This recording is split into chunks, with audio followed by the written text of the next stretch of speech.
Roll call. Harding. Jerem. Melton. Pauls. Palermo. Festerson. Mr. President. Here. Would everyone please stand for the Pledge of Allegiance and remain standing for our invocation today by Council Member Benny Palermo. I pledge allegiance to the flag of the United States of America and to the republic for which it stands, one nation, under God, indivisible, with liberty and justice for all. Well, good afternoon. I would like to say hi to my grandpa because I know he's watching out there.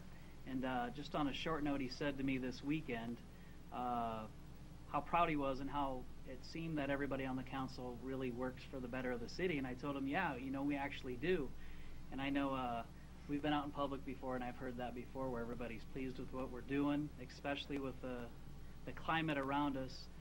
We're not supposed to agree 100%, and nor do we. But that's a good thing. So I think as long as God keeps us blessed and guides us in the right direction, we will definitely keep Omaha a city moving forward for our children who are the future. I'd also like to ask you keep my colleague, Chris Jerem, in your thoughts and prayers for his recent passing of his mother, and also again today with what I heard of another tragic and senseless shooting in Kentucky. So thank you for that. And at this time, I'm going to need some help from my colleague, Councilman Festerson, on some big news he has. Okay, I think we can all be seated for this. Big news. If I could have the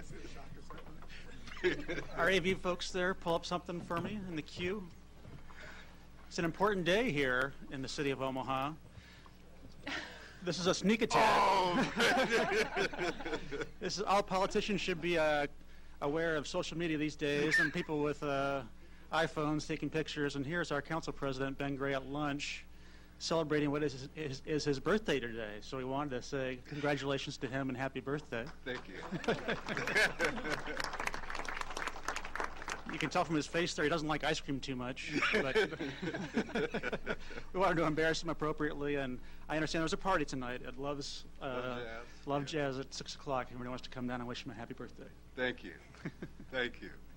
Appreciate it. Thank you all. Appreciate you all. Thank you. And Benny, your words were accepted very well spoken.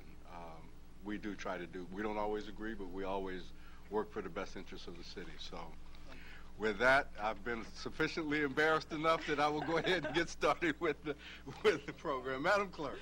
An affidavit of publication is on file for the pre-council and city council meeting, and a current copy of the Open Meeting Act is posted in a white binder on the east wall of the legislative chambers. Good afternoon, ladies and gentlemen, and welcome to the meeting of the Omaha City Council. The council thanks you for being with us this afternoon. As a courtesy to those in attendance, I would ask you to turn off or mute any of your electronic devices. Madam Clerk. Items 6 to 9 can be considered together for the Falling Waters project located at 198th and Harrison Streets. Planning Board and Planning Department recommend approval. Item 6, an ordinance to rezone this property from AG District to DR District. Item 7, an ordinance to rezone this property from AG District to R4 District. Item 8, a resolution to approve the final plat for Falling Waters. Item 9, a resolution to approve the Falling Waters subdivision agreement. Public hearing on agenda items numbers 6 through 9 are today. Proponents, please. Huza 10250 Regency Circle on behalf of the proponent. Thank you. We have, as has been said, we have a final plat as well as subdivision agreement and rezoning for Falling Waters. Here to answer any questions you may have today. Thank you. Are there any other proponents who wish to be heard? Seeing none, are there any opponents who wish to be heard? Seeing none, public hearing is closed. Moved and seconded to approve items 6 through 9. There are no lights. Roll call. Harding. Jerem. Yes. Melton. Pauls. Palermo. Yes. Festerson. Yes. Mr. President. Yes. Items 6 to 9 are approved 7-0.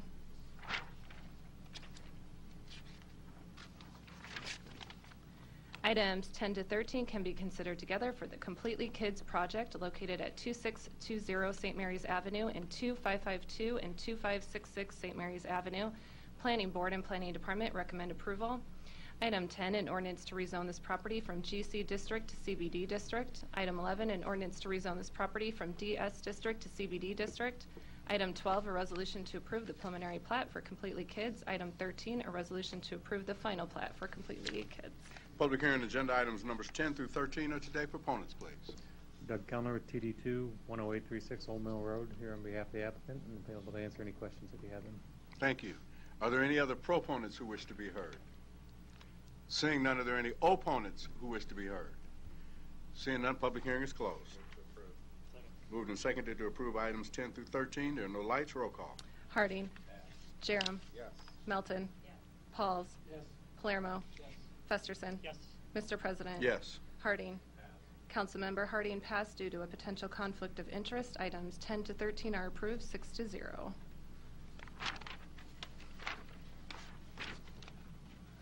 Items 14 to 18 can be considered together for the Everett Place Replat 1 project located at 45th Street and Ames Avenue. Planning Board and Planning Department recommend approval. Item 14, an ordinance to rezone this property from R435 District and GC District to CC District. Item 15, an ordinance to amend the boundaries of the MCC District to incorporate the property located northeast of 45th Street and Ames Avenue. Item 16, an ordinance to approve a PUD overlay district and a CC district located northeast of 45th Street and Ames Avenue, and to approve the development plan. Item 17, a resolution to approve the preliminary plat for Everett Place Replat 1. Item 18, a resolution to approve the final plat for Everett Place Replat 1. Public hearing on agenda items numbers 14 through 18 are today. Proponents, please. Yes, Mr. President, members of the council, Larry Jobin, 11440 West Center Road, appearing on behalf of the applicant Metro Credit Union. With me today is Mike McDermott, the president and CEO of Metro Credit Union. We're here really just to answer any questions, but this is up in your district, I believe, Ben, so happy birthday, by the way. Thank you. So we're here to answer any questions that you might have. Thank you. Are there any other proponents who wish to be heard? Seeing none, are there any opponents who wish to be heard? Seeing none, public hearing is closed. Moved and seconded to approve items 14 through 18. No lights. Roll call. Harding. Jerem. Yes. Melton. Pauls. Palermo. Festerson. Yes. Mr. President. Yes. Items 14 to 18 are approved, 7-0. Item 19, an ordinance to rezone property located at 1938 North 85th Street from LO District to LC District. Planning Board and Planning Department recommend denial. Public hearing on agenda item number 19 is today. Proponents, please. My name is Rida Hamzi. I am the applicant, 8310 Cass Street, Omaha, Nebraska. Let me give you a little, if you indulge me, a little background about the property. This is, we started, this is used to be a house. Excuse me, my voice, I lost my voice. I apologize for that stuff. This used to be a house, and we turned it into, we remodeled it, we invest money in it, and we turned it into a business. The neighbors, they were not happy with the house when it was a house. There is a letter, unsolicited letter from the neighbors, and it says in here, there was a lot of problems with this house. We went to the city, we came to the city council, and we got approval to rezone it from residential to limited office. Now, mind you, the next door neighbor is also limited office. There used to be a house there. They demolished the house and they put a new structure in there. They moved a new structure. The applicant at the time wanted to relocate an existing office building. So there used to be a house, they demolished it, and they put a new office building in that structure.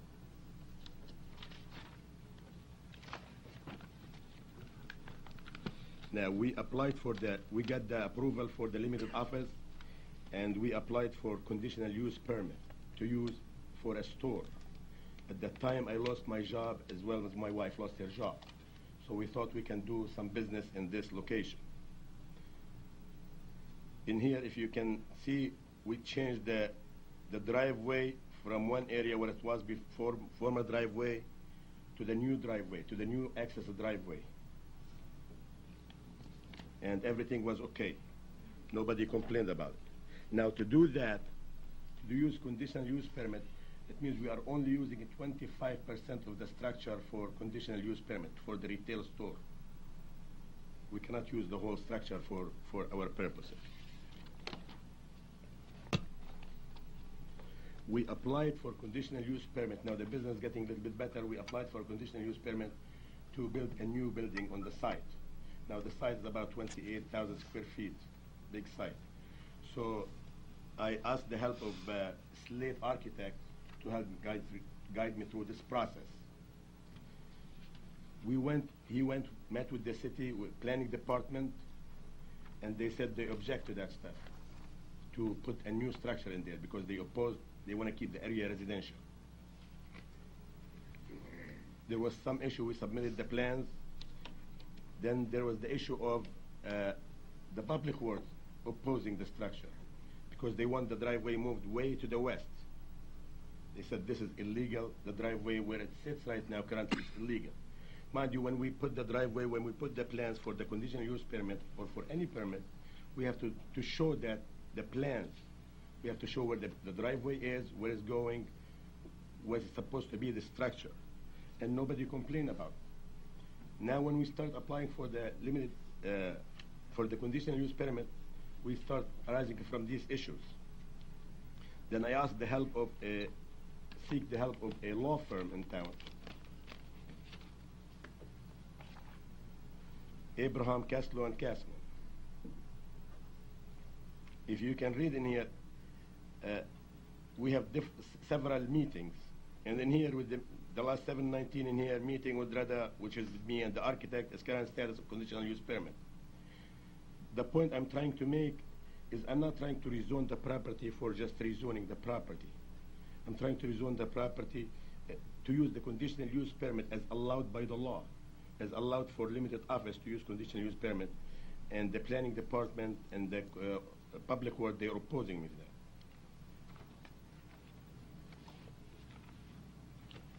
Now, here we are, the limited commercial that we are asking for, this is the code. It says, the limited commercial this is intended for neighborhood shopping facility which serves the needs of residents of surrounding residential community, which we do. Allowed commercial office use generally compatible with nearby residential areas, which we are. Site development regulations are designed to ensure compatibility in size. We are not building a big, large structure. Scale, the same thing. It's 3,500 square foot building. It's not like a big, some people's houses much bigger than this stuff. Site characteristic with residential environment, we do. LC districts are most appropriate at the intersection of Collector and Artillery Street. We are.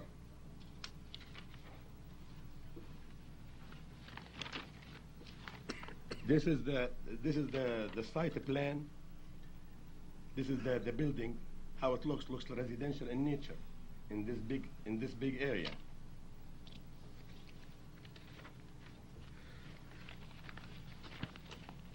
Now, the zoning all around us, I guess I can put it this way, the zoning all around us, commercial, they put a CVS on 90th and Blondo. If the area would be residential, the planning department would object or would not give them permit even to tear the houses down. They tore 3 houses down to put the business there. To the east of us, we have general commercial. To the east, I have general commercial. To the northeast, I have general industrial. To the north, I have limited commercial. Now, also in this picture, if you indulge me, these properties in here, I marked them 1, 2, 3, 4, 5, 6. And this is the other properties in there. Now, I own property number 1. I did not apply for zoning to change the zoning. This property been owned since 2012. I own this property. I did not ask for changing of the zoning of these properties, not because I want to change zoning. Now, number 2 and 3 and 4, these are all the residential houses left in the street. Number 5 is a rental property. The last property is a land property. Now, on the other side of the street, on the north of us, all the properties are rental properties. There are no residential areas. And 2 of these properties, they are using them as mechanic shops. I'm not going to say which 2, but they're using as mechanic shops. People put, get their tow truck back and forth on the same street. It's their choice. And this is in here that the property owners, but to know which they are rental properties or not, I went into the description of each one of each property, the owner of each property, from the Douglas County website. This is, the other issue is also taxes. My property, I'm paying the highest taxes per square foot on my property. This is my property. It's assessed at $223,000 for the square footage of 2,258. I'm paying 98.8 per square foot. Now the same size of next door neighbor, which is next door to the west of me, he's paying $74 per square foot. To the east of me, they're paying $77 per square foot, and they are using full rights of their properties. To the north of me, he's paying $75 per square foot, meaning like the assessed value divided by the square footage of the building. To the northeast of me, they're paying $82 per square foot. So I'm paying the highest per taxes per square foot, and I'm only using 25% of the structure, because we try to rent the space as office, the rest of the space, and people, they want more parking area. And we cannot put more parking in that, just to accommodate small piece. So here I am to ask your help, your relief. I'm not asking you to do me any favor. All I'm asking is to use the same rule for everybody else. If this is work as limited commercial or not. A limited commercial, it fits in that need, in that structure regarding the zoning of this area. Now the city says this is a commercial corridor. The city says this is a commercial corridor. There is no residence left in this street. And I don't know what to do. I'm asking relief because I cannot do business in this structure as is using only 25% of the structure. So I'm asking relief from you. Thank you. Thank you. Are there any other proponents who wish to be heard? Seeing none, are there any opponents who wish to be heard? Seeing none, public hearing is closed. Mr. Festerson. Thanks, Mr. President. So this is in my district at about 85th and Blondo, and Rita reached out to me and we had a conversation about the unusual nature of this case. So I kind of wanted to walk through some things with you and maybe Public Works and Planning, and then see what questions my colleagues might have too, because we talked about this a little bit this morning and some of the history here. So for me, I mean, I of course, I'm inclined to be helpful because I think that you've been a successful business right there, and the neighborhood folks that I talked with like what you've done there, and I know you're considering a major reinvestment right there of about $1 million to expand your business, and it is unusual zoning there. I know from a master plan perspective, I understand why the planning department may not view it favorably, and therefore the planning board in an ideal world. But it's not really an ideal world right there, as you pointed out, with the zoning map and what has occurred there over time, which on this particular site started in 2005 when the R2 was approved by the City Council to LO, allowing your current situation. Could you put up that diagram again that shows the actual site boundary? Absolutely.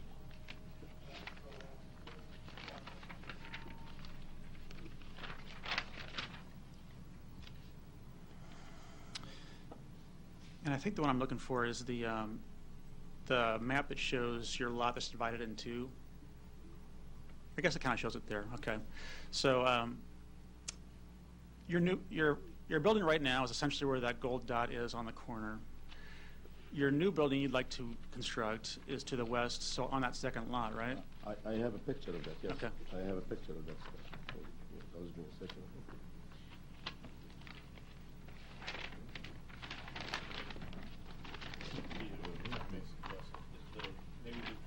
You had, or the plan that you had that showed the intersection with the future building. Maybe that's probably the best one to put up. Absolutely.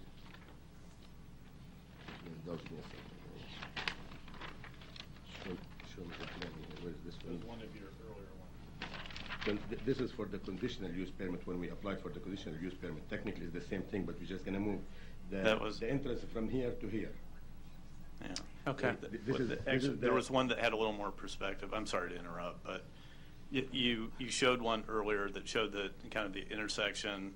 It showed your existing building. It showed the proposed building. I think you mentioned it during your comments about getting a conditional use permit. This is the new plan for the LO. This is the new plan for the LO. So I can start here. This is Okay. this is the one I wanted. We can come back to that second one too. So that shows the new building on what would be the southwest corner there. This is the storage. This is the old building. Going to be a storage part of it, and part would we can rent if we can use it as an office. And this is the new building. Okay. And this is the entrance will be moved from here way to the west, the very west corner. Okay. And the current building would remain. The current building will remain. And so point out again the access points, the current one, and then what the new one would be. The access point is in here right now, Uh-huh. and we're going to move it in here to the west. Okay. And so I talked about the sort of the planning department's perspective, and we'll ask them to comment here in a minute. There's also a public works perspective that I think might be the main issue here for me, which is that access point and their observation about it, being too close to the intersection there. Even though, as you point out, it was the one that's currently there is actually closer to the intersection and was approved previously, I guess, by the city in your plans. So, Mr. Fanslau, can you talk for a minute about our discussion this morning and this option versus the conditional use permit, and as it applies to the assurity of where that access point will be placed? Yeah, I'll give it a shot. Dave Fanslau, City Planning. I'm not sure if you want me to go through the history of how we got here. Is that what you're asking me to do? I think I know that fine, unless others want to hear that again, but I'm more interested in the access points there and your observation that there was a conditional use permit on the table earlier. Sure. That you felt gave more assurances? Well, absolutely, because with the conditional use permit, like with all their use permits and overlay districts, a plan is required to be submitted at that time, and when a conditional use permit or a special use permit are approved, it locks down that plan, so that staff and councils and folks and the neighbors can be assured that what was presented as part of that entitlement process with the use permit is what is built. In this case, we were working with the applicant to solidify the plans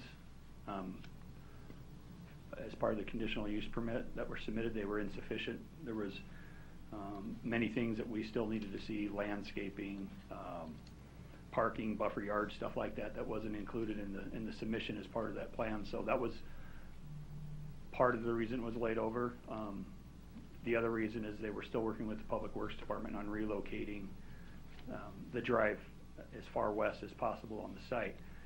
That could all be tied up and secured with a use permit, like I said earlier. With the straight rezoning, we don't have those assurances. It still has to meet site-based site development regulators, landscaping, parking, buffer yards, stuff like that. But as far as exactly where things are laid out, that can't be assured with the straight rezoning. Okay. Nor can it be assured that while the council is reviewing this plan for this particular use, once the change of zone happens, then any of the uses in that new district are allowed on the site by right. Okay. So can you comment on what you're seeing here right now? I mean, is that where I'm kind of losing traction on both arguments is it appears what he's showing here is somewhat what you're describing the work you were doing under the conditional use permit that might be okay with the city as long as the entry point got pushed back as far west as it can, which looks pretty far west on this site plan given his property lines, but obviously would be clarified and solidified in such a process. That as opposed to, and then I'll ask Rita the same question, what if in fact that's the case, why not go with that as opposed to seeking this rezoning? So Mr. Fanslau, if you can go first. Well, I can't speak to the plan that's in front of you because it's the first time I've seen it, and according to our recommendation report, when we were working on the conditional use permit, we were still working with them on a number of site development regulators. So without that information at that time, I can't tell you the plan that we had at that time. We couldn't make the determination if it was zoning code compliant. I can't speak to this plan obviously because this is the first time I've seen it. Okay. Yeah, I don't want to put you on the spot, but just off the top of my head, looking at it here, I mean, it seems to be trying to accomplish what a conditional use permit would want, which is moving that access point as far west as possible, and then the landscaping you described, which also is, you know, part of what would be the MCC overlay that's on this application as well. So to me, it doesn't seem like you're that far apart, but go ahead. I've never seen this. I've never put a scale to it. I don't know if it meets the zoning code, and until staff has an opportunity to see a plan that, again, we were trying to get as part of the conditional use permit, I can't say if this meets code or not. Okay. Now, Rita, for you, can you also answer that question for me? Sure. It appears you're getting close to where they would want you to be, but their strong preference would be it be accomplished through a conditional use permit rather than a straight rezoning. Conditional use permit, okay? And the planning department opposes it because we are not going to support it. We opposed it in the past, and we're going to oppose it again. Now, we came to the Public Works. The Public Works says this parking, the entrance right now where it exists, the driveway as it exists now, is illegal. You cannot put trucks in there. There is no trucks allowed in or out from that location using this access. So you currently have no trucks going in and out of there, no delivery trucks? There are trucks right now, but that's what they told the architect. And I try to work with them. We try to do the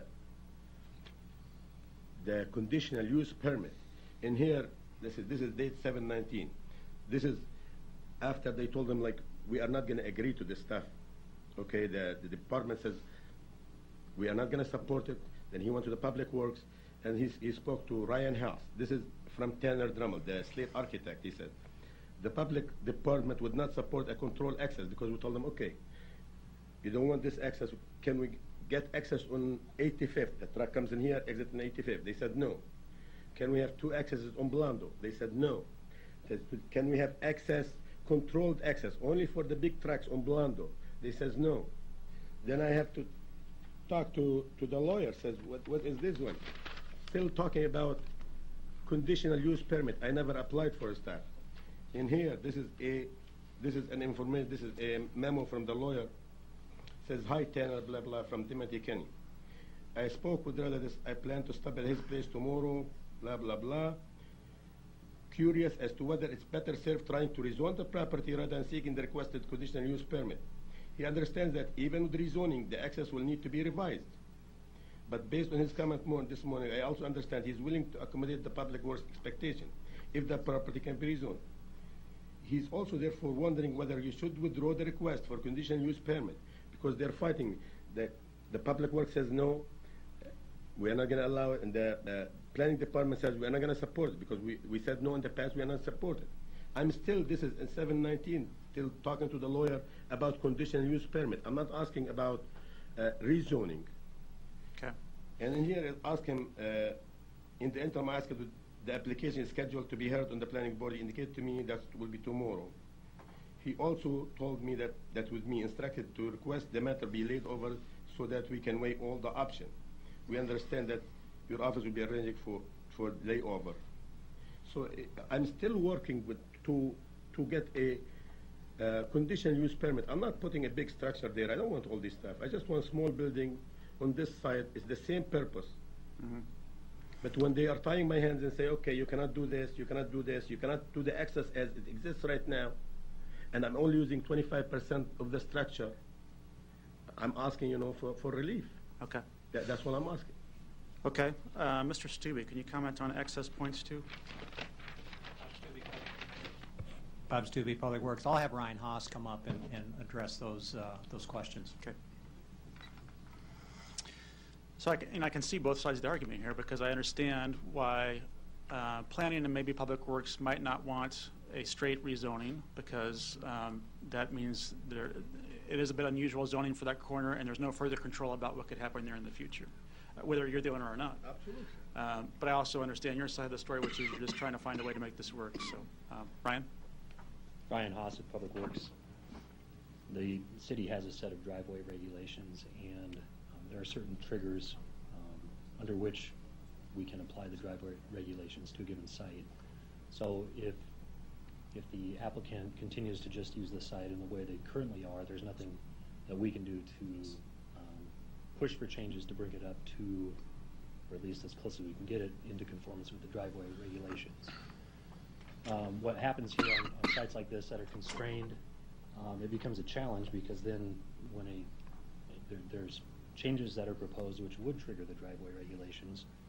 So maybe we could move the driveway further west on Blondo, which would alleviate some of the concerns. It wouldn't resolve all of them, but at the same time, in doing so, would it intensify the land use and trip generation, which would potentially offset any of the gains we would have. On top of that, there's also, it was brought to our attention that trucks were backing in from Blondo Street into the site, which is prohibited. And even trucks at times had parked on Blondo Street to offload. So that's, again, the challenge with a constrained site like this is there's not room on the private property to facilitate those truck movements where they're where they're appropriate, where they're allowed. Blondo Street is a high volume, high speed arterial street. That's why there are significant safety concerns with allowing truck movements and truck loading operations to back from or park on Blondo Street. It certainly is not appropriate, and that's a safety concern. So this is challenging from our standpoint, is how do we apply the driveway regulations here and resolve all of these issues. I don't know that there's a way to do that, and part of that is because of it's a constrained site. It's in a place that maybe the city didn't even support this to begin with back when the original rezoning request was made, and then those are all kind of built in the master plan, those access concerns as well. So. Mm-hmm. But theoretically, if he could move his current access site further west, that's a benefit from your perspective, isn't it? Well, like I said, it would alleviate. It would make it. It'd be an improvement from the standpoint of trips in and out. It wouldn't resolve the issues, but it would be a little bit better. But in doing so, again, I haven't seen a site plan yet, with or without the driveway relocated, which would address the ongoing issues with truck deliveries. I'm not sure that can be resolved given how small the site is. Okay. So this may be a difficult question for you to answer, but is there a world in which, if there's further work done on this, you would be comfortable with analyzing and moving that access point as far west as you could within either this rezoning or the conditional use permit process? And if so, what's the preference? There's the potential that under a rezoning, it wouldn't even, the site changes wouldn't even get to the level where the driveway regulations could be applied, and they could accomplish their changes by right without any changes to the access. With a conditional use permit, it certainly elevates it to a point where then we can have a little more say in trying to bring it at least closer to meet the standards. And the other thing that we can do with a conditional use permit is to recommend a condition of approval where truck backing movements and truck deliveries on Blondo Street are prohibited, where it's more than just if we happen to catch someone doing it, we can look into enforcement. If it continues to be an ongoing issue at that point, then the city can, under that scenario, the city could pursue maybe revoking the conditional use permit. So there's certainly more incentive to follow the conditions of approval at that point. Okay. I understand that, but I also understand his, I think, frustration he's expressing, which he was, had been working on that in 2017, but wasn't getting the feeling that it was going to be a constructive outcome or a possible outcome with planning and public works. Do you think there is a possibility there? I can commit to, we can commit to continue working with them to the extent that we can under the, whichever process this ends up going. Okay. All right, I think I'll end my questions there for now and see if others have thoughts on this. Thank you. Okay. Thank you. Mr. Harding? Let's see. Mr. Fanslow, I'll start with you if I could. And Ryan, I'm sorry if you could stand nearby as well. The current zoning for the operation that's being conducted at the southwest corner at 85th and Blondo, there's no condition. That's just by right at this point, correct? But it's limited to a certain square footage of the current structure. Yeah, correct. The uses are allowed up to 25% of the gross floor area. Okay, so there was not a conditional use permit in 2005 that went along with the rezoning? Not in 2005, no, but there was a conditional use permit approved back in 2007 that allowed for general retail up to that 25%. So, and I'm not here to put questions or in anyone's minds, but with the activity that Mr. Haas described with truck traffic either backing in off of Blondo or actually parking on Blondo on occasion, I mean, those could be grounds to revoke a conditional permit today, could they not? Correct. Okay. There was an issue not long ago it was a little further east on Blondo, but it was trying to change the master plan, and I think, it was kind of zoning creep, I think is probably a term that's loosely applied to that would be a little similar to this. Is that correct? And if so, could you kind of illustrate that for me? Sure. Yeah, so in the older parts of town, which, this was the developed part of town when since we've had our current master plan in place, we designated certain areas as mixed use areas, and in the developed parts of the city, we actually put hard boundaries around those areas to isolate, if you will, and to keep together those like uses, office and commercial, and in some cases light industrial uses around the major intersections of town. But obviously there are plenty of areas outside of those existing boundaries that have office and commercial zoning, which we still recognize, and we allow folks to continue those operations and future uses that are in general conformance with the zoning code. In this case, back in 2005, this intersection is nowhere near one of those existing mixed-use boundaries, which is why the department back in 2005 recommended denial, as well as did the planning board. It's because of that term you used, creep. If we continue to allow office and commercial uses to expand in areas that we didn't foresee or the community didn't foresee when we redid our master plan, then we would just have that. We would have strip commercial in the land use plan, the land use element of the master plan. Strip commercial, preventing strip commercial is throughout that document, maybe a handful of times. So we rely on that every time folks come to us with these types of developments, and we've been pretty successful in keeping to the master plan and not stripping out the major commercial corridors. A good reason for that is if you keep the office and commercial uses grouped together, they tend to be more successful.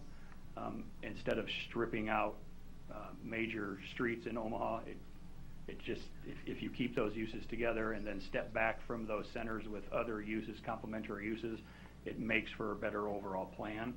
Strip commercial also allows for and really necessitates more curb cuts along those corridors. I guess I would like to make one more point, is every major street in Omaha is either an ACI corridor or an MCC, a major commercial corridor, so it doesn't matter if it's commercial or if it's residential or if it's civic, but we've applied and continue to apply those urban design overlays on all of the major corridors in the city. So, hope that answers your question. It does, thank you. So when there were some discussions with the planning department as to using a conditional use permit to accomplish what the property owner is trying to accomplish, what happens to the structure, the improvement right on the hard corner, existing facility? It remains. And what activities would happen out of there? I don't have that conditional use permit file in front of me because we're talking about the rezoning.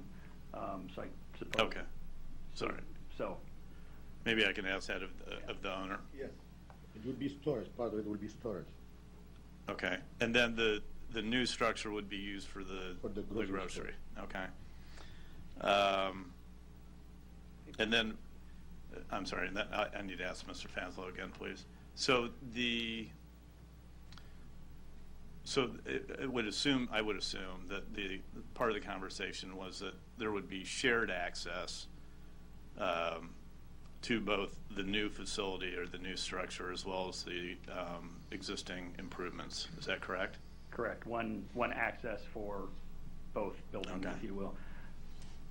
I'd like to add something if I could. Mm-hmm. You know, the reason back in '05, one of the reasons why the department and the planning board recommended denial of the rezoning is because of the problems and the issues that we're talking about today. On these smaller sites that aren't very deep, that don't set up well for office and commercial uses, these are the issues that we run into continually on these sites, and it's very common when you have these uses on these small, not very deep lots along the major streets. These issues aren't unlike we've seen in the past. So again, going back to 2005, we would have preferred that it stayed R2, so the commercial and office and warehouse traffic doesn't create a problem out onto that major street. Well, and I think that's evidenced by the fact where we're getting trucks backing in off of Blondo and occasionally being parked on Blondo for offloading. But that's correct. Let me talk about some of the surrounding zoning as well, which has been shown, and we're looking at something right now that shows some of that as well. But sure. Additionally, the properties that are on the south side of Blondo, but west of this property, and the ones that are across the street, albeit rentals, are still zoned residentially, are they not? I believe so, except for that piece just to the west. And I have history on that if you'd like to know that. That property back in 1984 was requested to be rezoned from R3, which is low density residential, to back then R9, which allowed some office uses. So when that was rezoned, similar to this, the department and the board recommended denial of that rezoning to allow office on that lot. It was approved by council in 1984, excuse me, and then in 1987, when the zoning was converted to the zoning we're using today, that R9 went to LO, which is how we wound up with LO on that site west of the subject site. Okay. So I think bottom line is, though, that there was, before the request to have the matter laid over at planning board that for the conditional use permit, there was at least a pathway, if you will. I think someone used that term earlier today, and I'll steal it. But there was a pathway to accomplish what the property owner is trying to do, and that would be acceptable to the planning department, given working out some of the details of it. But there was a pathway to accomplish this. Is that correct? That is correct. That's what we were working toward. Okay. Without having to rezone it, which would, again, and I'm sure you would like to be here forever, but in the event that you're not, or something else happens that with the change of zoning, the more intense zoning, we would not have the ability to have this discussion on a future project, correct? That was to you, Mr. Fanslow. Correct. Okay. All right, thank you. Thank you. Ms. Melton. I think I had some of my questions answered because I did want to hear the history of this piece of property. And I think where I'm at is I'm not opposed to having a new building and you know, actually making this site even better than it is. I'm for that. I think what I'm hearing, though, is I almost think it's just come to us too soon. I think we've kind of jumped the gun.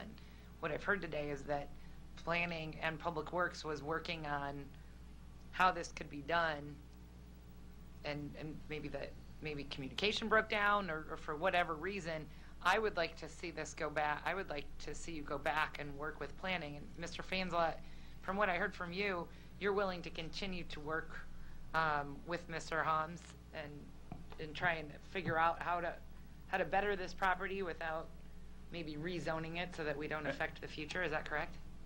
Yeah, yeah, Amy, you're correct. Dave Fansla, City Planning, you're correct. So we will continue, like we were before, working on an acceptable site plan. If the applicant, the property owner so chooses to re-engage us in the conditional use permit process. You know, another problem with these sites is they're small, right? Right. And so sometimes what's being proposed is too much for the site if you can't meet all the site development regulators. So yeah, we will continue to work towards a solution if the property owner wishes to do so. Well, and I think I heard that one of the plans that was presented today, you hadn't seen it before, had you, Mr. Fansla? I had not, correct. Okay, so I guess what I wanted is I wanted to hear a commitment from planning that they would continue to try and work with you. I mean, it may be challenging to get there, but from what I hear is they're willing to do that. Now, what I do want to hear, Mr. Haas. Ryan Haas, Public Works. And Mr. Haas, I heard what you were saying. I kind of heard what you were saying was it just doesn't work at all. There's a driveway. It doesn't really matter where we move it. It doesn't really fit into our plan. But they have a driveway now that we can't necessarily do anything with. Would you still be willing to work with them to maybe come up with kind of the lesser of two evils, so to speak, or maybe what would be best so that we could still develop this property and make it work as best we could? Yeah, certainly. And to be clear, what doesn't work is truck movements. And there are businesses which, on this and other corridors, which use smaller delivery trucks to avoid those types of, where they can maneuver internally on the parking lot. That's what we would expect under any scenario here to avoid that hazardous situation. No large semis, no large trucks backing. But as with respect to the driveway, certainly we would continue to work with them on an acceptable plan.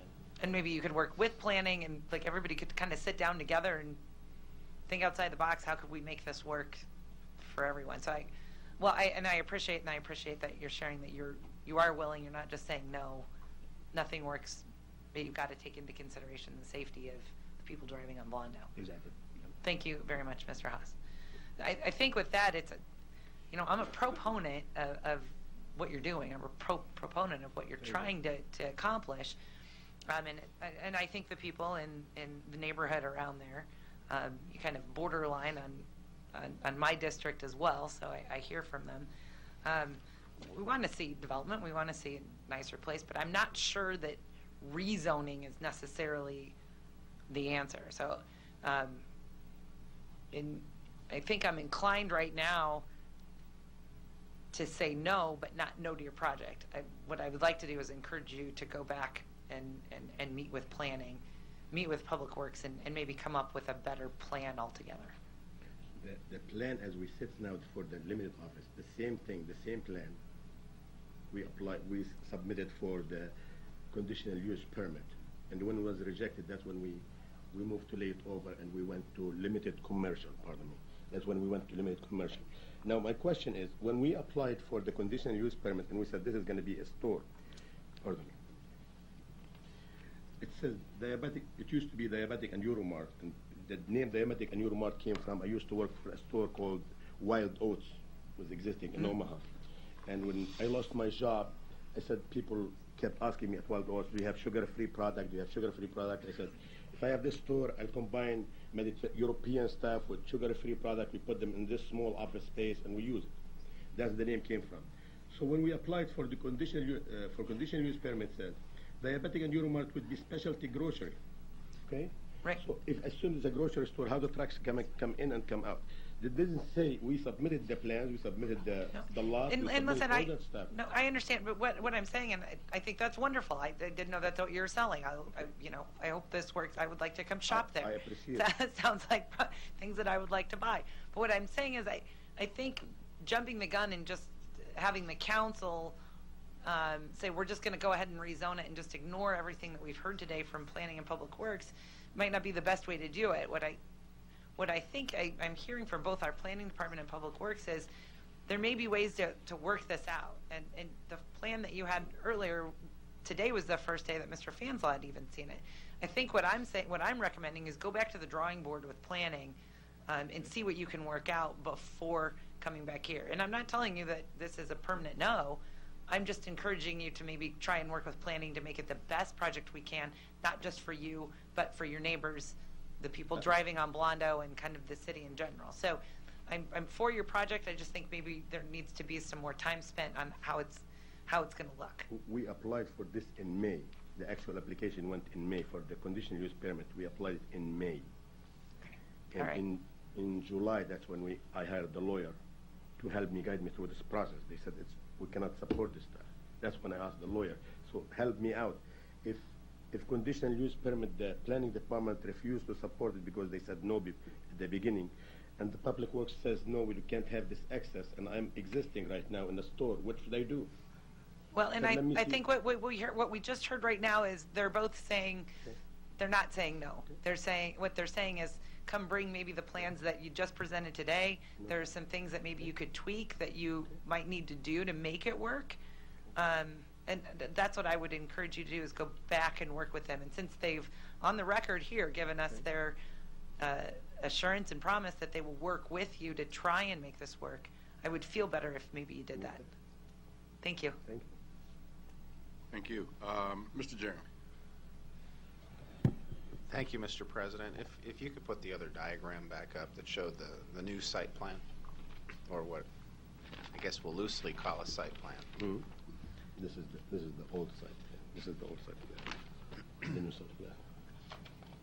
Hmm? Give me one second.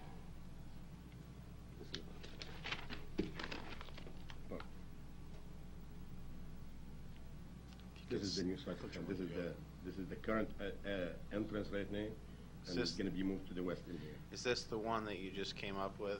He wants the one that the one just before, the one before the last item you just put up there. That's the one he wants back. This one right now. There This you is as go. exists, and Yes. this is when we applied for the conditional use permit.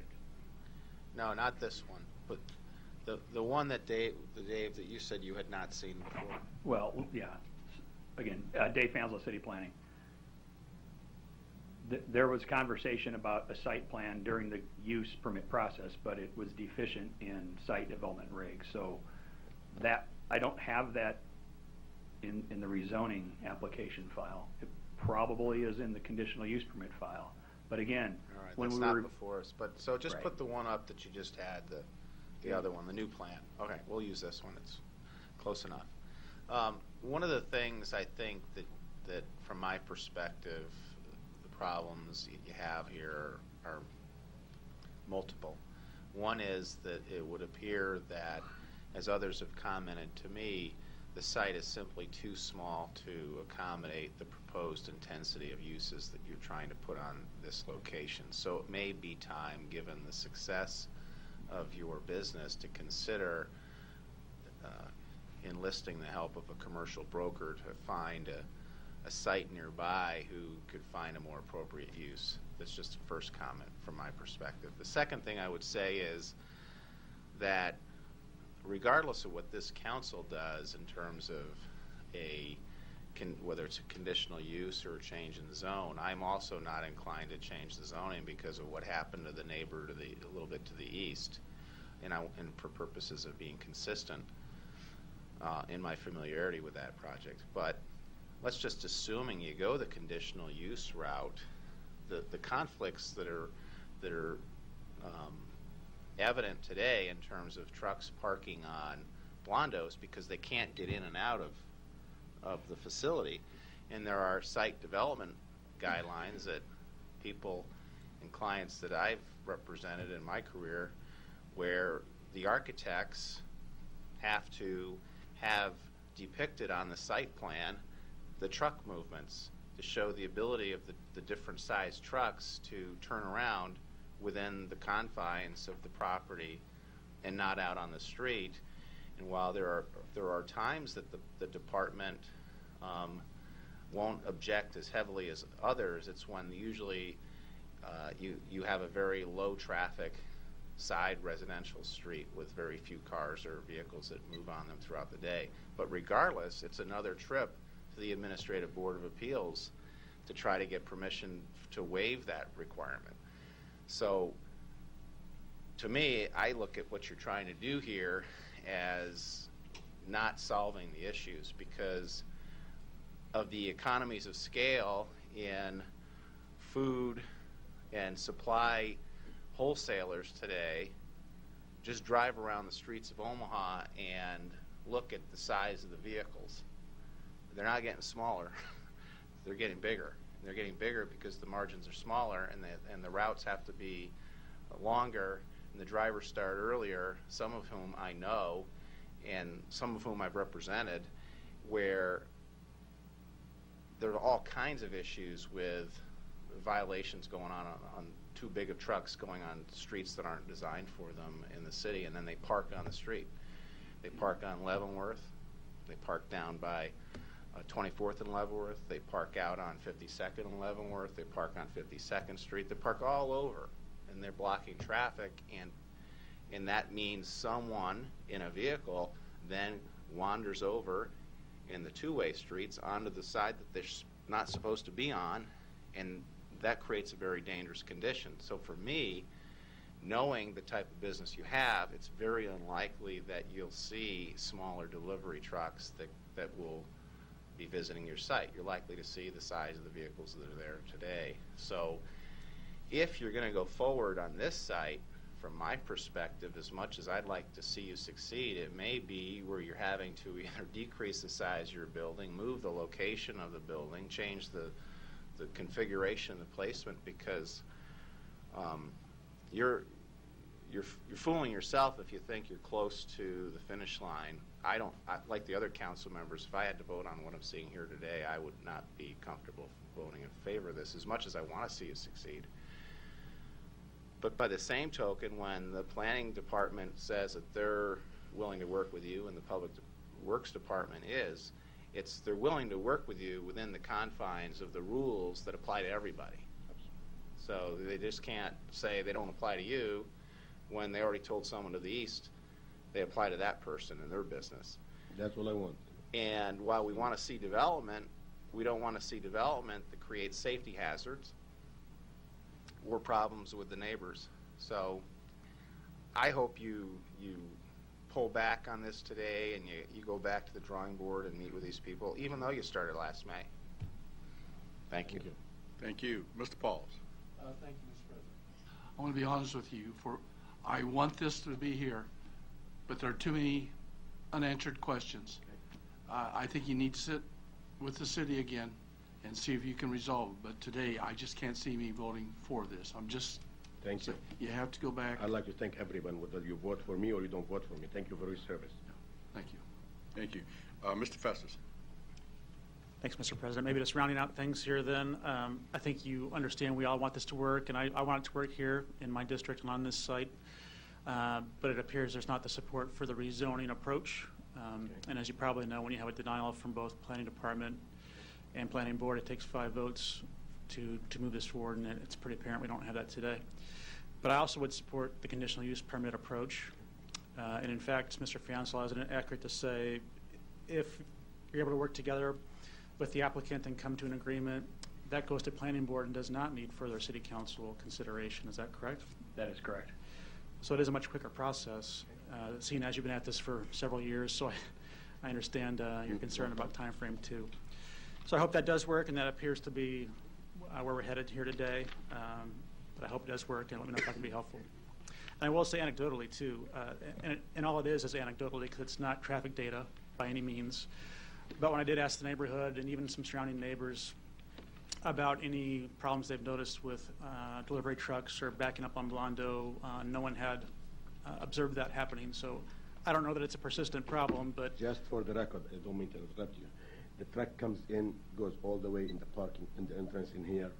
And when he goes out, I watch the traffic for him till I see the traffic stops completely, then I let him out. Okay. I've been there for 11 years.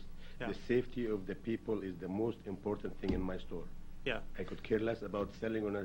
The safety is the most important thing because I don't want somebody die or has an accident in front of my store.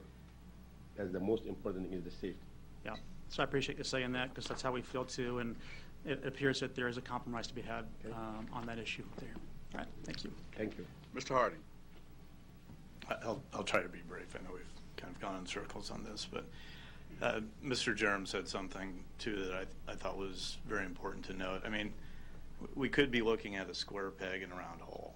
I mean, there's, you know, we have situations where people start out with small businesses and they grow and they reach a point where maybe the location they're in today isn't the best for them going forward in the future. So I think that's something that you might want to consider. I really do. If you're having that success, I think there may be a reason to look at other options. But I think what you've heard here today too is that there are no guarantees. I want to make sure that's clear as well. But because the planning board is their own entity, they'll vote how they see it. But if there is a viable way to work this out, I think you'll find that the planning department and public works will help you to that end. But again, I want to make sure that it's also clear that the planning board acts on their own. And although a conditional use permit does not have to come back to the council, they'll have the final say on whatever that plan might be. Thank you. There are no more lights. Is there a motion? Moved and seconded to deny item 19. There are no further lights. Roll call. Harding. Yes. Jerem. Yes. Melton. Pauls. Palermo. Festerson. Mr. President. Yes. Motion passed 7-0. Thank you for your time. Item 20, an ordinance to amend the boundaries of the MCC overlay district to incorporate into that district the property located at 1938 North 85th Street. Planning Board and Planning Department recommend approval. Public hearing agenda item number 20 is today. Proponents, please. Seeing none, are there any opponents? Seeing none, public hearing is closed. Mr. Harding. Procedural question. Should we just place this on file? I don't think it's appropriate to put an MCC overlay on this since so can we just place this on That's file? what I was going to ask too. Yeah. Okay, yeah, that would be fine. Is that a motion? Okay. Yes. Is that a motion? Second. Place on file? Okay. Yeah. Second. Roll call. Harding. Yes. Jerem. Yes. Melton. Pauls. Palermo. Festerson. Mr. President. Yes. Motion passed 7-0. Item 21, an ordinance to rezone the property located at 714 South 15th Street from DS District to CBD. Planning Board and Planning Department recommend approval. Public hearing on agenda item number 21 is today. Proponents, please. Seeing none, are there any opponents? Seeing none, public hearing is closed. Mr. Harding, are you still? Okay. Okay. Second. Moved and seconded to approve item 21. No lights. Roll call. Harding. Yes. Jerem. Yes. Melton. Pauls. Yes. Palermo. Yes. Festerson. Yes. Mr. President. Yes. Item 21 is approved 7-0. Item 22, an application to consider a Class C liquor license for Florist Dream LLC, doing business as the Hoppy Taco, located at 5015 Underwood Avenue. Public hearing on agenda item number 22 is today. Proponents, please. Good evening, afternoon actually. Jose Flores, Flores Dream, the Hoppy Taco. Not really sure what I'm doing. Sorry. You're just going to answer any questions we Okay, might have. yeah. Okay, thank you. Are there any other proponents who wish to be heard? Seeing none, are there any opponents who wish to be heard? Seeing none, public hearing is closed. Mr. Do you have the light on? Sure. All right. Is it all? It's on now. Mr. Festerson. So a new partner in the business, right? Yes, sir. There. Great. How's it going? So far, so good. It's been fun. Me and Juan got together and we started up in August, and Juan's kind of decided he wants to go on and do bigger and better things, and it was kind of, this was the whole idea at the beginning, was for me to just take over, so it kind of helped me out, get started, and you know, I'm up and running with it now, so Great. it's been fun. Great. Well, we wish you well. Thank you. All right. Motion approved. Moved and seconded to approve item 22. No lights. Roll call. Harding. Jerem. Yes. Melton. Pauls. Palermo. Festerson. Mr. President. Yes. Item 22 is approved, 7-0. Thank you. Hope to see you guys there. Item 23, an application to consider a Class C liquor license for JW1 LLC, doing business as the Rusty Nail Pub, located at 14210 Pierce Plaza. Public hearing on agenda item number 23 is today. Proponents, please. Michael Polk, appearing on behalf of the applicant. And I apologize, Mr. Walsh couldn't be here today. He's not feeling very well this afternoon, but I'm here to answer any questions. Thank you. There's a lot of that going around, by the way. Thank you. Are there any other proponents who wish to be heard? Seeing none, are there any opponents who wish to be heard? Seeing none, public hearing is closed. Moved and seconded to approve item 23. No lights. Roll call. Harding. Yes. Jerem. Yes. Melton. Pauls. Palermo. Yes. Festerson. Yes. Mr. President. Yes. Item 23 is approved, 7-0. Item 24, an application to consider a Class C liquor license for Sunken Ship Investments LLC, doing business as the Broke Down Palace, located at 8805 Maple Street. Public hearing on agenda item number 24 is today. Proponents, please. Yeah, Ross Coley. Okay. And Address. you address? Yep. And your address? 8805 Maple. Okay. And you're just here to answer any questions we may have? Is that okay? Thank you. Are there any other proponents who wish to be heard? Seeing none, are there any opponents who wish to be heard? Seeing none, public hearing is closed. Motion approved. Second, roll call. Harding. Jerem. Yes. Melton. Pauls. Yes. Palermo. Yes. Festerson. Yes. Mr. President. Yes. Item 24 is approved, 7-0. Thank you so much.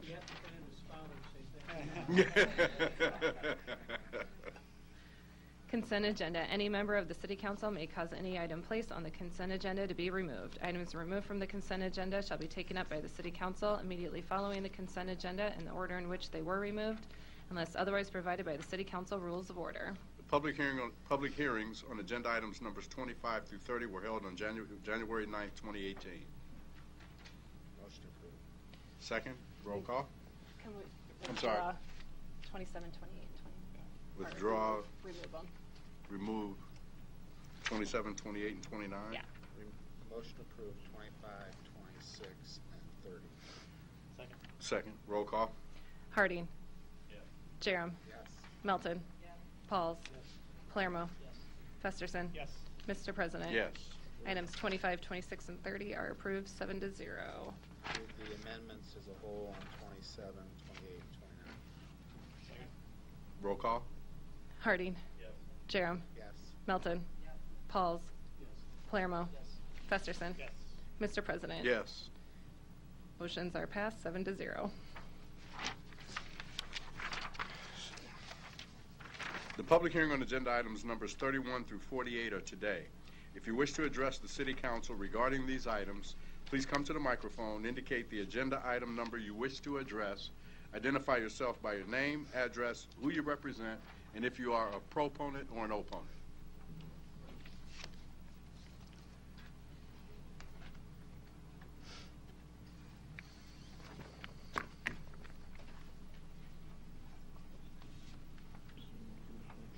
Hi, my name's Sam Bennett. I'm president of a nonprofit called Friends of Heron Haven.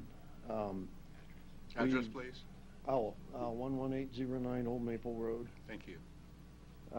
Sorry, I've never done anything like this before. So. That's all right. We're going to help you by the through way, it. happy birthday. Thank you. Ione Worthman is, well, we want Can to you commemorate. Can you address the agenda item number you're talking about, please? Oh, I'm sorry, 41. 41. Thank you. Is there anything else I've forgotten? That No, I'm covering you. You okay, got it. okay, I appreciate it because I'm really not used to doing things like this. Well, we're requesting to have Old Maple Road commemoratively named Ione Worthman Road. Just to honor her. She is the she's the founder of the Friends of Heron Haven. She was the one back in the day when they were going to build apartments on the wetland that ran. She headed the drive to make the money to buy the property from the builders to save the wetland. And she's done a lot of other stuff for really the state of Nebraska. She lobbied 2 years in a row to get the Niobrara Scenic River to save it. She helped stop the Two Forks Dam because they were going to dam up part of the Platte River, and she was concerned that would hurt the cranes. And then the list goes on and on and on and on. I don't want to take up too much time. But basically, that's what we're asking to do is to name Old Maple Road from 120th to Manderson, commemoratively Ione Worthman Road. So, if you got questions. I don't see any. Thank you. Okay. Thank you for your presentation. Okay. Anything else? Did you have any other comments? Oh, I'm sorry. Lawrence Shackman, 6515 Stones Throw Drive, Omaha. I worked with Ione Worthman for probably 15 years, and in that time she devoted herself to the environment, to educating children that came out to Heron Haven. She went out of her way to do everything she could to improve the lives of the community in Omaha. And I think this would be something that would be a lasting monument to her efforts for the community. Thank you. Okay. Thank you. Thank both of you for coming down. Appreciate it. Ms. Melton. Oh, I'm sorry. We've got... Moved away. Sorry. You're still okay. I got you. You're still okay. I'm not nervous or anything.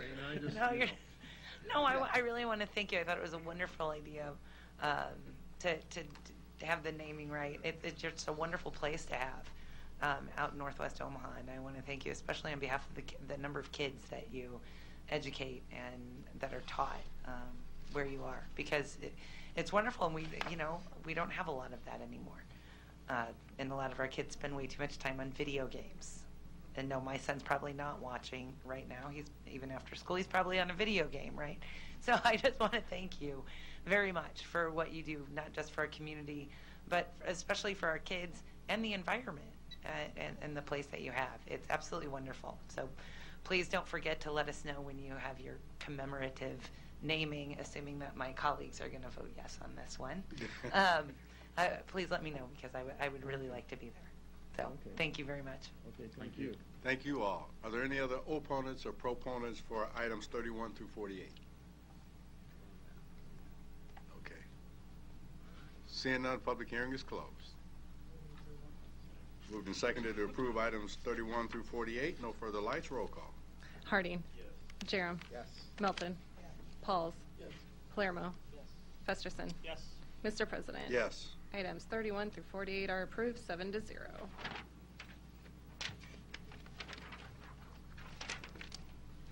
Item 49, an ordinance vacating the north-south alley between 40th and 41st Street. Planning Board and Planning Department recommend approval. Public hearing on agenda item number 49 is today. Proponents, please.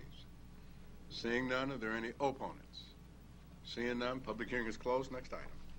Item 50, an ordinance approving a redevelopment tax increment financing loan agreement with 4834 South 23rd Street LLC to implement the Eagle Heights tax increment financing redevelopment project plan located northwest of 23rd and N Streets in an amount up to $310,000. Public hearing on agenda item number 50 is today. Proponents, please. Good afternoon. Bridget Hadley, City Planning, here to answer questions you may have. Thank you. Are there any other proponents who wish to be heard? Seeing none, are there any opponents who wish to be heard? Seeing none, public hearing is closed. Mr. Palermo. Yes, I just had a quick question.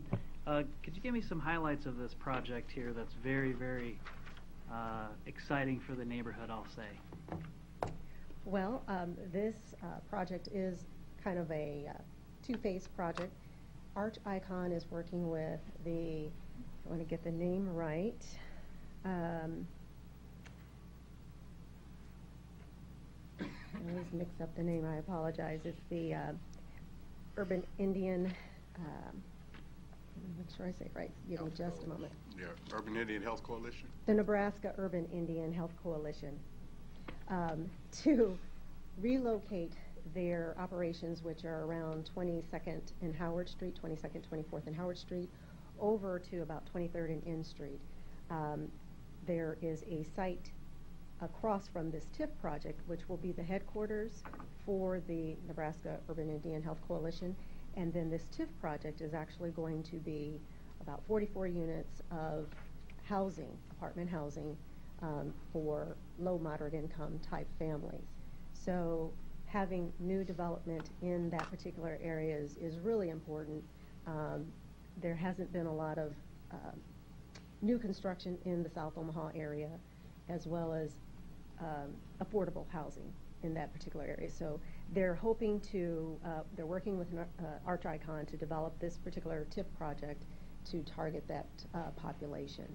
So it's exciting to have the Nebraska Urban Indian Health Coalition, as they said, move kind of back to that area and provide a lot of opportunities.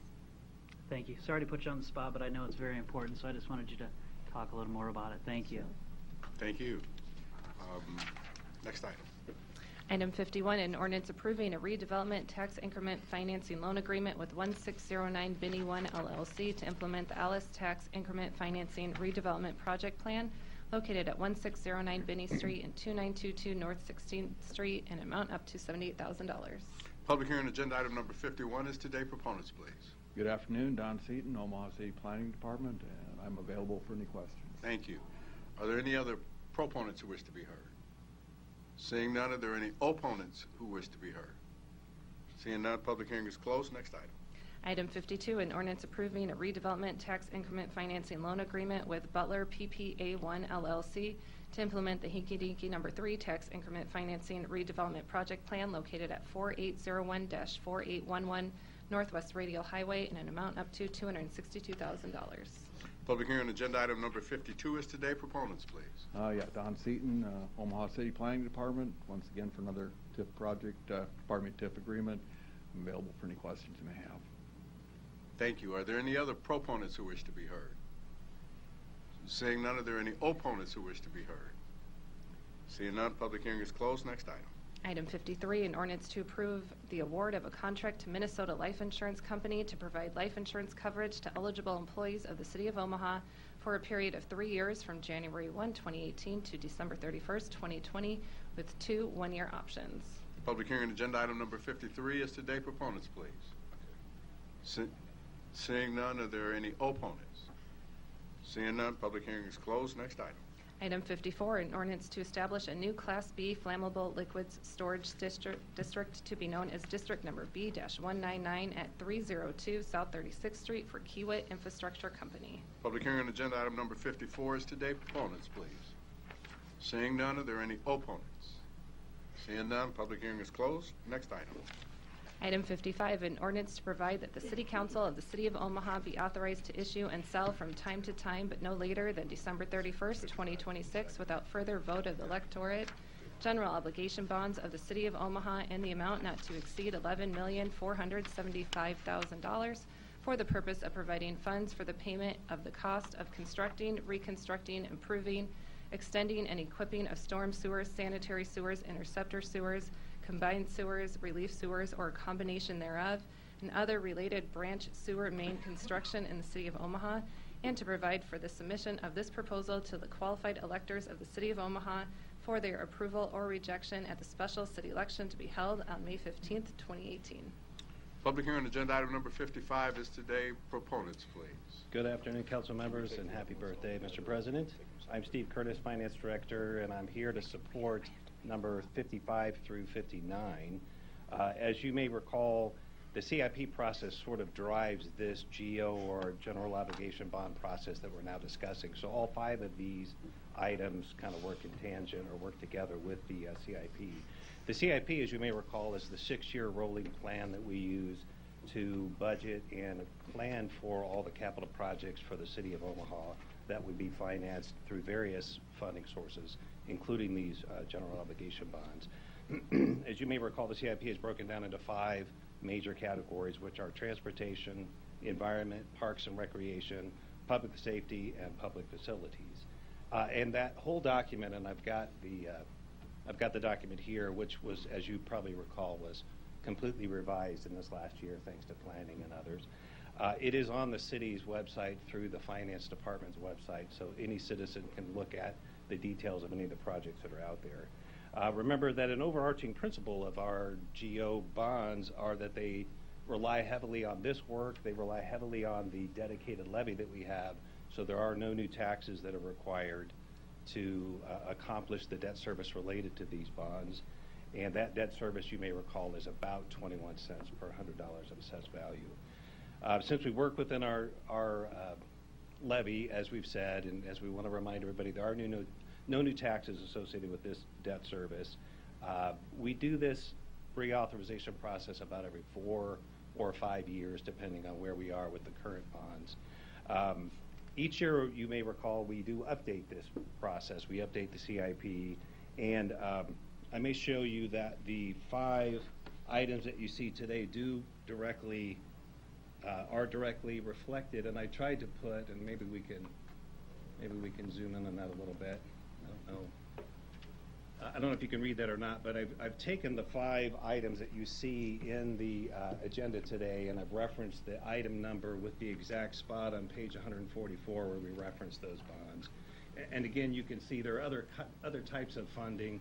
For instance, that's a general obligation, and there's other city sources, special assessment. But today we're talking specifically about the general obligation bonds. One of the things you may note is as you look at any particular project, and I know Mr. Stubbe and Mr. Bench could also probably talk at length about any of these, but here is just a randomly picked project. I don't know if you can see what it is. I'll actually back it out a little bit so you can see it's 26th Street and Q Street Bridge replacement.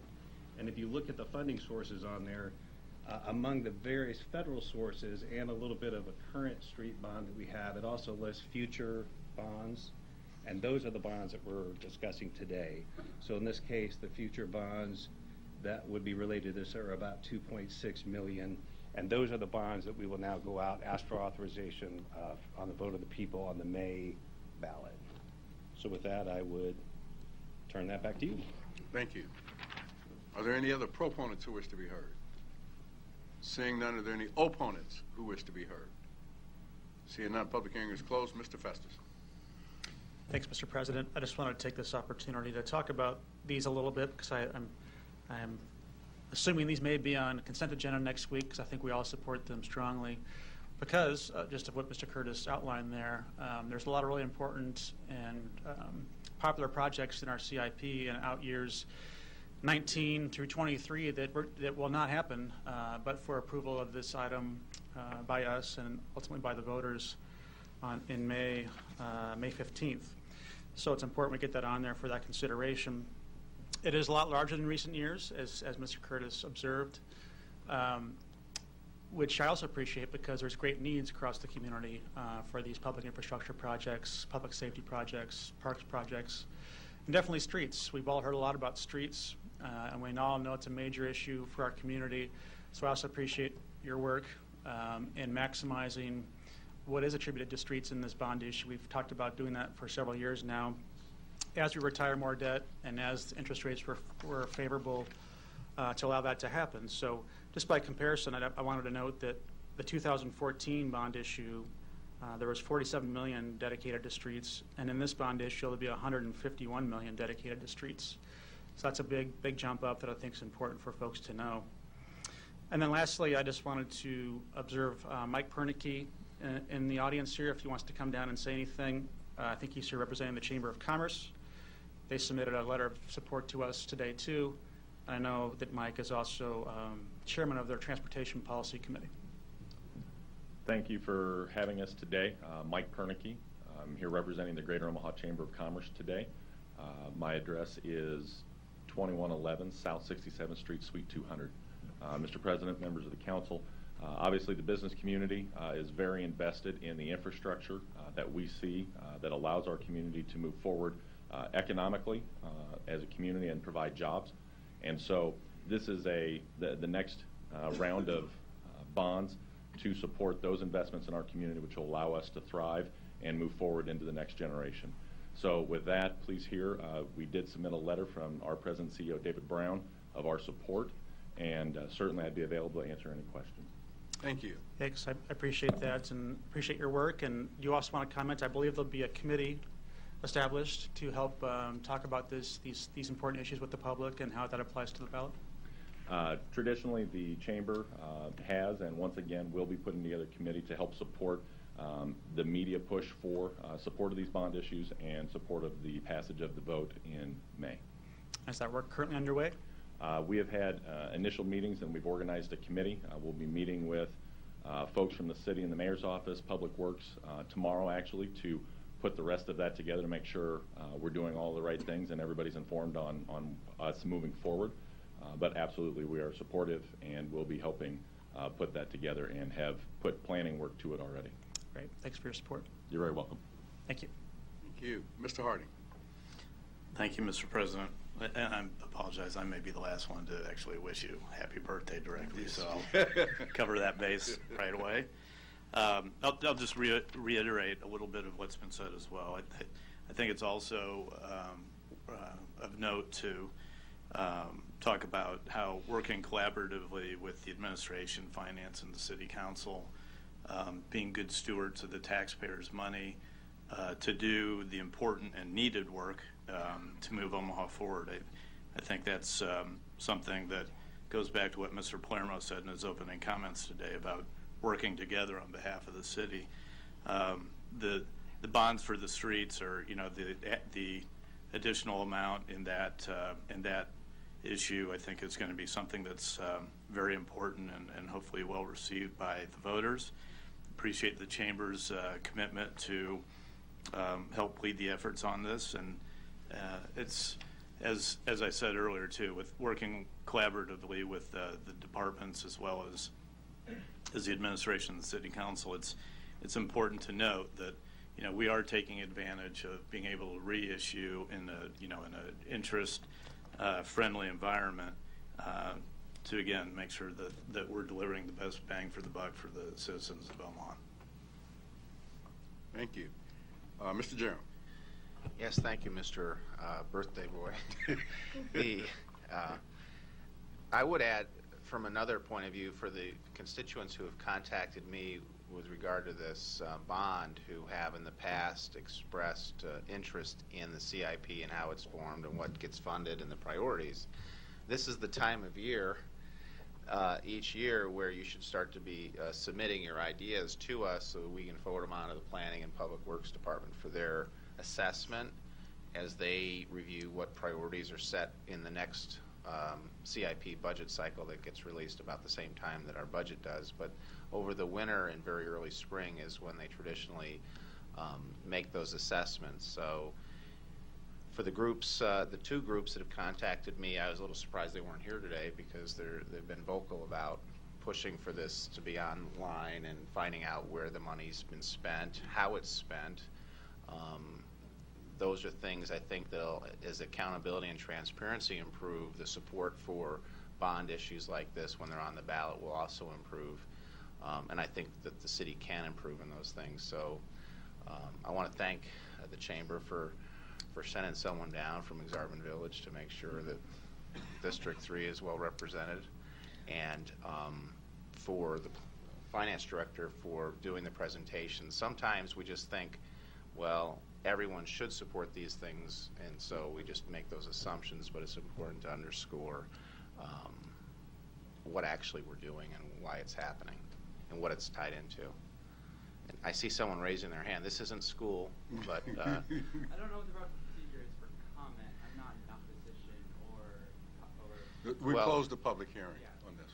Yeah, but if you have a comment and it's like under a minute, I'll let you come down and tell us your name and address because you missed your opportunity. Hello, my name is Dewan Hayes, 2618 Parker Street, Council District 2. I don't own a car, and I am a cyclist, and I would love public transportation, and I speak on behalf of MoShift and a number of other millennials that when I see $151 million for streets, I really hope that includes transportation because we will be crushed by cars. Thanks.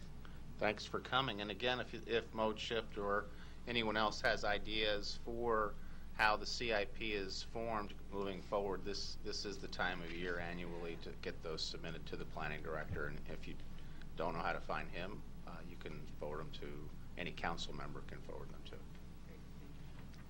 Ms. Melton. And Mr. Curtis, thank you. I know you, if you could just confirm a couple things for me.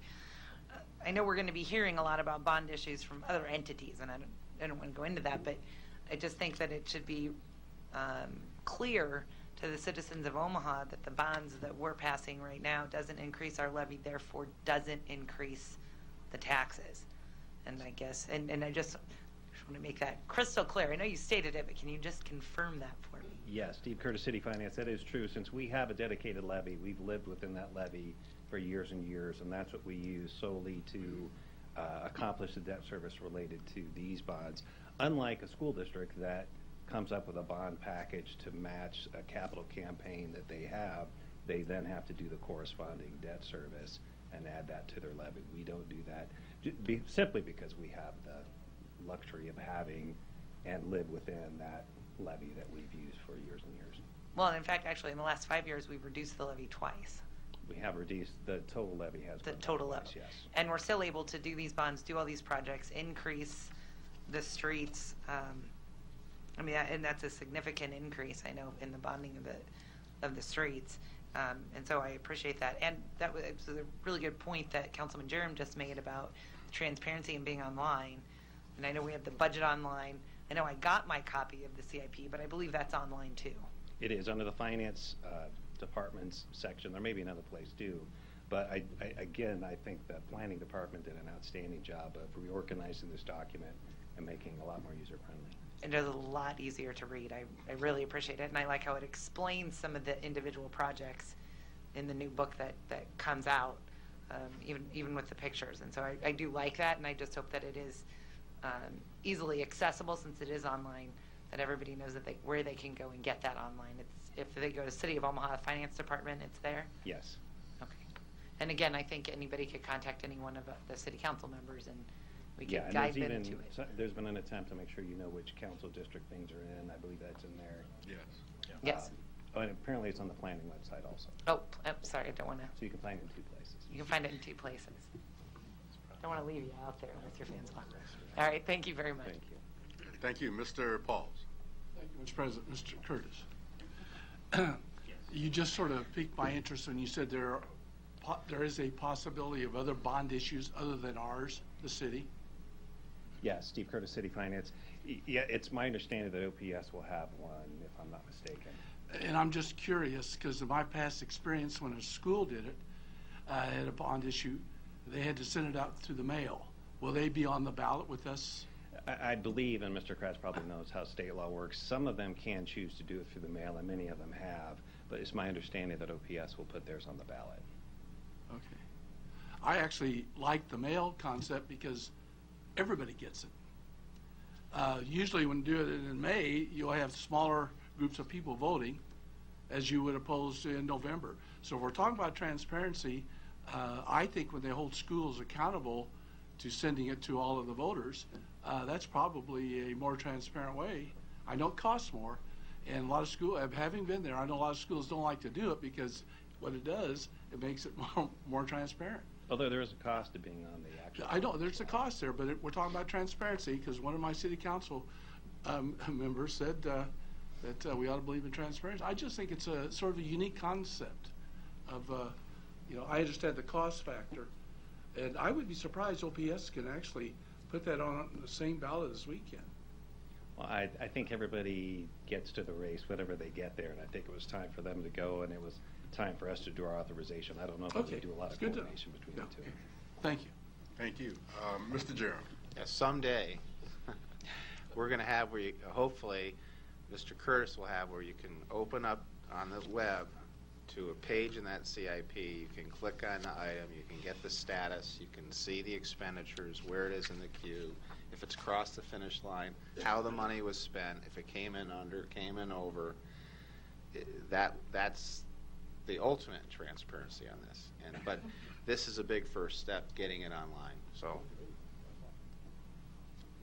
Thank you. There are no other lights. Next item. Item 56, an ordinance to provide that the City Council of the City of Omaha be authorized to issue and sell from time to time, but no later than December 31st, 2026, without further vote of the electorate, general obligation bonds of the City of Omaha in an amount not to exceed $15,510,000 for the purpose of providing funds for the payment of the cost of various park and recreation improvement projects, including necessary plans and specifications, and to provide for the submission of this proposal to the qualified electors of the City of Omaha for their approval or rejection at the special city election to be held on May 15th, 2018. Public hearing on agenda item number 56 is today. Proponents, please. Seeing none, are there any opponents? Seeing none, public hearing is closed. Next item.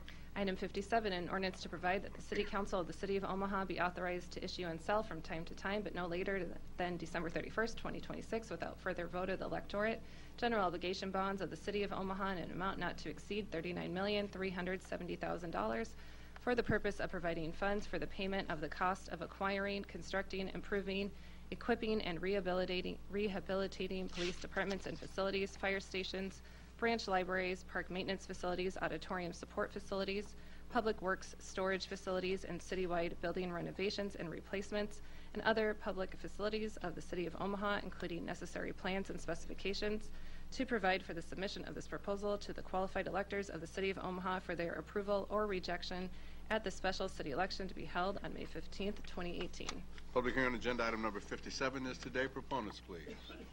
Seeing none, are there any opponents? Seeing none, public hearing is closed. Next item.